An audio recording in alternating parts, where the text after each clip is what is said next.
All right, first and foremost, I want to welcome all of you here back to Venice High School for I'm assuming all of you, most of you.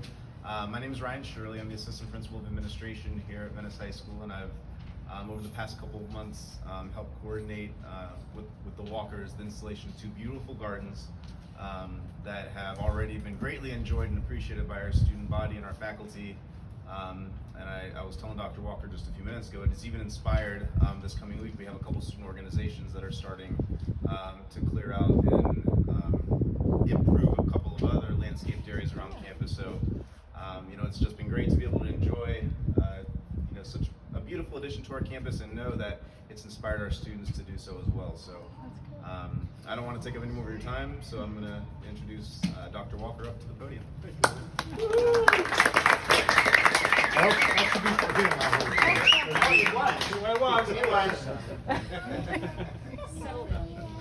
Silly me. Okay. Well, the weather gods have shone upon us, so we're very thankful for that. Thanks again, Ryan. Appreciate it. So, June 5th, 1967, my parents, brother, and I were in a line of passengers at Dulles International Airport in Washington, D.C., actively boarding a Pan Am flight with a final destination of Baghdad. My father was to be the next U.S. military attaché to Iraq. We were about to leave the gate and walk the tarmac out to the mobile stairway back when they had those kinds of things, when we heard someone frantically running down the concourse with his dress shoes, heels and soles slapping the tiles, and yelling, "Colonel Walker, Colonel Walker!" We looked down the concourse and saw this guy running at us, and this breathless Army major runs up to us, and he had reached us just in time. The Third Arab-Israeli War had just begun that morning. Due to the volatility in the greater Middle East, our departure would be delayed. My father was told to take leave and call his supervisors in the Pentagon until his Iraq mission was reinstated. Unbeknownst to us at that time, so would begin our family's lengthy ties with Venice. You see, my paternal grandfather, Harlan Murch Walker, for whom I'm named, retired and moved to Venice in the early 1960s. So off we went from Washington, D.C. to spend what was supposed to be just a few days with him in Venice. Venice was so densely populated in '67 that upon our arrival at night, to ensure we'd find his home, my grandfather waved us down with a flashlight at the intersection of 41 and Venice Avenue, which was the only traffic light in town back then, to ensure we'd find our way. He then led us down Venice Avenue, turned left on Harbor Drive, and went south until we got to a sandy Golden Beach road called Mahone Drive, when all those roads were just pure sand. Our family loved swimming, body surfing, and skimboarding every day, but just a few days became many weeks due to continued Middle East turmoil, and my father was not one to tolerate idleness for long, so he called the Pentagon and offered to go to Iraq solo without us and bring us on later. They refused. A week later, he offered to take a combat command in Vietnam. They refused. Another week later, he offered to take any assignment and was refused. Also living on Mahone Drive was a retired Army Lieutenant Colonel Larry McLaren, then the head of the Social Studies Department at VHS. He and my father would have occasional sunset cocktail conversations. Very unusual for my father to have sunset. As it became more evident my father would be static for months, Colonel McLaren told him he needed a successor at VHS and suggested he retire and join him on the VHS staff. After discussions with my mother, they both decided it was time for me and my brother to have some stability for our remaining school years, so he applied for retirement from the Army, crammed a 6-month teaching credential course at USF, then just a couple cinder block buildings and a sand spur patch in Tampa, into 1 month, and began teaching in Venice before he officially retired from the Army. And so began our family's ties with VHS that have endured the 54 years since and will continue well into the future, thanks to some of my brother's offspring and their offspring. These two courtyard gardens, this one to my left, and for those of you who haven't seen it yet, we'll be able to see it afterwards during the reception just on the other side of the stairwell, are dedicated to the memory of my parents as a small token of our family's appreciation to all that Venice and VHS have done for us. To highlight the breadth of those linkages, I'd like to recognize family members who have gained from their Venice and VHS affiliations and note a few of their contributions. A quick aside, this dedication was originally scheduled to occur in conjunction with the Friday night October all-class reunion. Hecklers everywhere, I think. You can't get away from it. But was moved to this date due to some logistical delays in completing gardens. So a few family members are regrettably unable to attend tonight because of long-standing commitments. They send their thanks and best wishes to all for being here. Starting with my wife, class of '75, Lori Englefield Walker, and her family. VHS graduates from the Englefield family include brothers Scott and Gary, 67 and 70, sister-in-law Melinda, who is here tonight, 69, and sister Lynn, class of '75 also. Have they ever mentioned their twins? Just once in a while. They are all grateful for the values and experiences obtained while attending Venice High School and growing up in the Venice Nokomis area, or maybe East Nokomis area. Okay. I graduated in '76 and am thankful for the many lessons in leadership, teamwork, toughness, and resilience gained from VHS academics, athletics, extracurricular activities, and roles such as senior class president. In addition to contributions to my maturation from numerous Venice civic organizations, including Boy Scout Troop 28, Venice Youth Advisory Board, the Key Club, and St. Mark's Church. These experiences and many mentors set me up for success at West Point during a 40-year military career as a special operations physician, aviator, parachutist, and diver. My brother Pete was class of '73. His family's VHS and Venice legacies are vast. Daughter Kayla, class of 2007, currently lives and works in Las Vegas and cherishes the leadership training she received as a senior class president and cheerleading captain. Son Bo, class of 2005, and wife Molly, here today, class of '06, and their three daughters, Caroline, Sawyer, and Magnolia, also all three of whom are here today, who are about a decade away from surely making their indelible marks on this institution, are here tonight and grateful for all VHS and Venice have done to enrich their family. Pete's wife, Kathy, was the VHS cheerleading director for 11 years. Actually, she made this purse for my wife out of a cheerleading uniform. We're not sure who wore it, but there you go. And she was the Venice Middle School principal's secretary for 38 years, which clearly indicates she was very good at keeping secrets. Kathy's son, Jimmy Williams, is a VHS 90 graduate and gained greatly from the football, soccer, and band programs. Pete was the class of '73 president and played football and basketball. He was a Venice policeman for 27 years, served 3 years as the first VHS school resource officer, and retired as a lieutenant. He coached VHS football at all levels for over 30 years, including this year's undefeated JV team. And now to the two family members memorialized by these gardens. Colonel Berrisford, Barry Walker, devoted 27 years of his life to Army service, engaged in combat in Germany, Italy, North Africa, and Korea. As a military attaché diplomat in Japan, which was Pete's birthplace, Italy, and Jordan, and had short, not entirely diplomatic missions in just about every significant nation on the globe from 1950 to 1967. At VHS, he headed the Social Studies Department, developing a unique curriculum titled Problems in American Democracy, more relevant in the last decade in this country than ever. And innovative concepts to prep students for adult life, such as grading with dollar amounts instead of letters, then having a mock investing program using those dollars to earn end-of-year prizes of $500, $250, and $100 bonds. Big bucks back then and still not too shabby today, which he funded out of his own pocket for the 3 most successful entrepreneurs in each class. Field trips to civic events whenever applicable to lessons. And I'm leaving dozens of innovative things out. Outside the classroom, he was the senior class advisor, director of numerous class plays and follies. He also wore a tutu in one of the follies, which that visual is hard to get rid of. Wrote lyrics for and propagated the VHS alma mater by having his classes sing it weekly, whether they liked it or not. Here is his final draft 3x5 card. I have rough drafts available at home as well.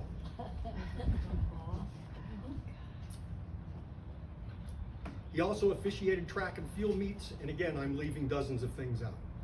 In the Venice community, he was president of the Venice City Council, Rotary Club president, Boy Scout troop leader, county mental health board president, head usher at St. Mark's Church, and choir director at my grandfather's Presbyterian church.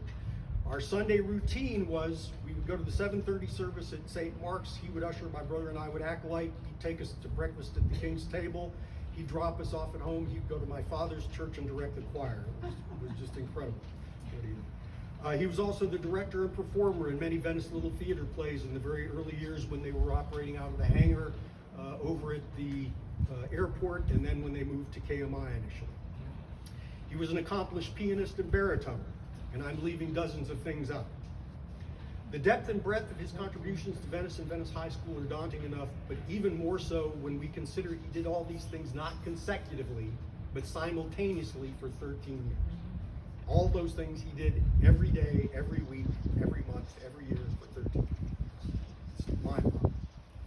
To his students, he will be forever remembered as the Colonel, which is ironic because he almost never referred to himself by his rank and rarely spoke about his military service, even when pressed by family or friends. Such was the humble servant nature of most of his generation.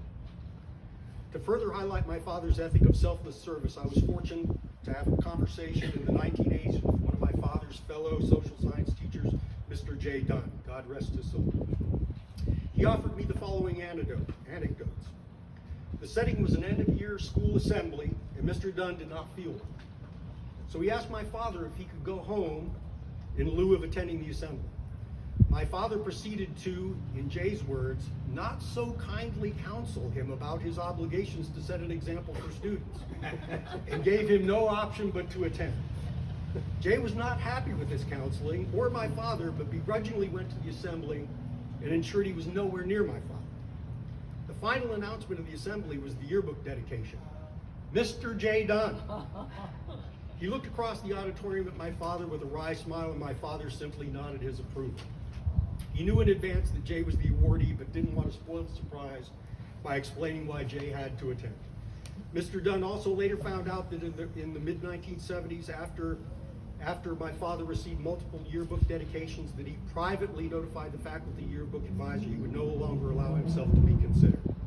To this day, I'm grateful to Jay for sharing those insights and lessons in humility, grace, and selflessness, and I hope they may be meaningful and inspirational to some of you. A wonderful summation of my father was sent to me by a 76th classmate and friend, and I'll share his thoughts with you. The measure of the man is not his accomplishments, awards, or titles. It is his giving spirit and his uncommon willingness to share all that he had to offer with so many. I can't think of anyone else who lastingly impacted so many lives and made such a positive difference. I learned a lot from what he said, but I learned even more from what he did. He cared. He extended himself to everyone. The French have a word for it, lumière, meaning light or shining beacon. Colonel Walker has been a lumière to many.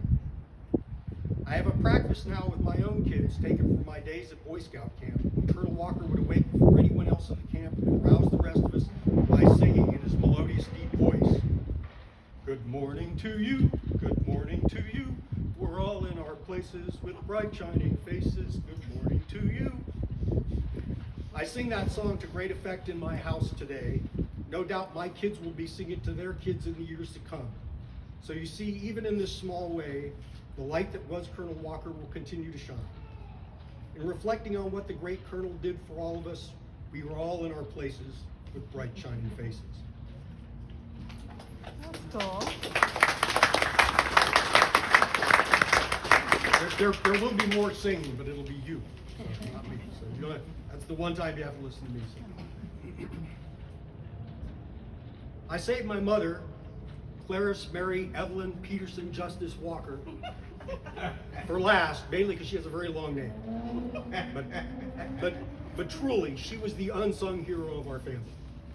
Before marrying my father and becoming a Walker, she was in the Women's Army Corps and served as a court recorder in World War II crime tribunals in Italy and Dachau. Photos she took of Dachau and explanatory handwritten letters that she wrote and bequeathed to me are now periodically on display at the Florida Holocaust Museum in St. Petersburg, which I highly recommend all of you visit if given the opportunity. She gave birth to Pete at the age of 41 and me at the age of 44 in the 1950s, a time when women over the age of 30 having children was unusual and over 40 almost unheard of. Our family often jokes that Pete was adopted while in Japan, and hence his sumo-like appearance today. Sorry, Pete, you're not here to defend yourself. Bad decision. Bad decision. That's right. And I was originally diagnosed as an abdominal tumor, and many would argue today that that diagnosis was likely correct. I could give it take it in. Locally, Claire was actively involved in origination and leadership roles in Venice Little Theater, Venice Women's Club, Venice Bridge Club, VHS Booster Club, and many other high school and civic organizations. But we are most grateful for the wonderful home environment she provided so Dad, Pete, and I could prosper. Like so many women of her era, she put her own needs last to support her family, and we are forever indebted to her for her sacrifices and contributions to our lives. This project started in January of 2020, almost 2 years ago. We expected to do the work summer 2020 and have the gardens done in time for school opening in August, with a dedication during the 2020 all-class reunion. Thanks to Jan for properly postponing till 2021, and thank you for making the 2021 all-class reunion happen. Thank you. Give Jan a hand.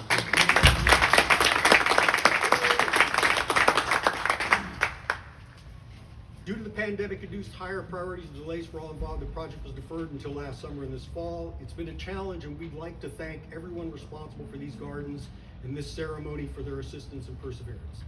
Mr. Dustin Holland, did Dustin make it? He did not. Okay, I haven't seen him. But, a class of 2005 graduate of J&T Holland Landscaping and his employees for the beautiful tall foxtail ponds. Those are gorgeous trees. The white blooming Indian hawthorns, those are the plants that run along the path to the ADA compatible table, and there are some on the other garden that you'll see as well when we get over for the reception. You'll be able to see that garden a little bit better.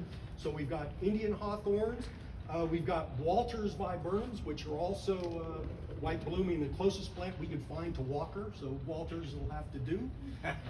And then these smaller plants in front with the yellow blooms are perennial peanuts.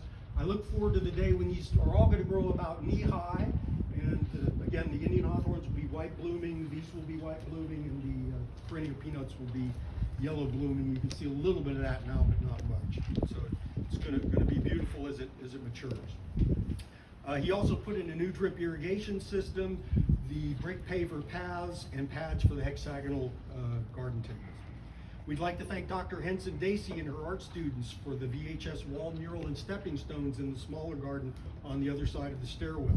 If you look closely in the stepping stones, you'll see a mosaic of broken china shards from my parents' table setting collections. The military has a habit of moving people often. My parents moved 12 times from 1950 to 1967, and I moved 24 times in 40 years. So family heirlooms get damaged a lot. We can think of no better way to maximize the remnants of those losses than to adorn these gardens. Mr. Brock and Mrs. Gore for their roles in coordinating these gardens' fruition, and for the thankless job of maintaining them in the decades to come. Principal Keresley, did I pronounce his name correctly? Keresley. Principal Keresley and Assistant Principals Shirley Galloff and Dr. Tanica for their administrative guidance and reception following this dedication. My wife Lori for rendering support and assistance in all we do, and for her IT expertise. I really hate IT. I just hate it. Anytime I have IT, I say, here, go do this. So, thank you. Lastly, our family thanks all of you for your contributions to society and for attending this simple ceremony today.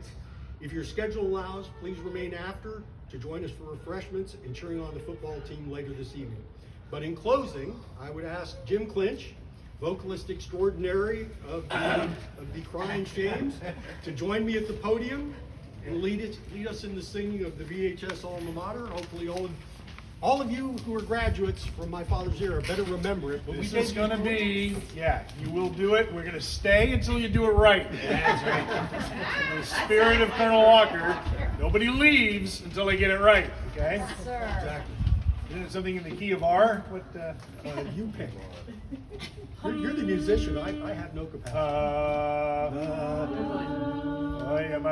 Voices in thy valiant praises, hearts thy halls enshrine. May our loyalty unceasing, Venice e'er be thine. In times of triumph and of failure, we shall always be ever faithful, alma mater, to thy memory. Go Venice! Small plaques that'll be displayed. All right, very good. Suitable for framing. Ryan, you want to close, please?